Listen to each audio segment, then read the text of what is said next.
Alright, so Click asks, are you ever afraid somebody would do some harm for you because you didn't like the subject or viewpoint of your documentary? If you experience fear, how do you deal with it? Well, I mean, I'm just telling stories. I've never thought of being, in harm's way when it comes to that. I don't make that type of political films that would make somebody hunt me down, I think. But on the other hand, I do experience it when I'm in the field. It's much more hostile. For instance, in Tahrir Square, there was a day where they were just, there was a cloud coming towards us, and like a huge, massive storm cloud.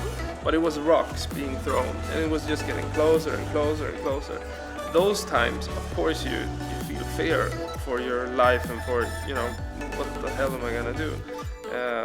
I thought of putting my memory cards in my socks because I didn't want to get caught with the memory cards, and then I got out of that square and got up on a bridge, and I went in to talk with some pro-Mubarak protesters, and I think I'm not fearing anything because I don't think that I'm hostile. Like I'm not violent in that way. I'm not confronting anybody. I'm just being there documenting, and that's how I see it most of the time. But I've been in situations that you have to get out of there, and like they started cracking down on demonstrators and then eventually journalists in Egypt. We were staying at a smaller hotel, and at the same time they were just going to the big hotels, and they were getting a journalist after a journalist after a journalist, taking their equipment and all that. Those times you're also thinking about what the hell am I doing, hiding hard drives and that sort of stuff before they come.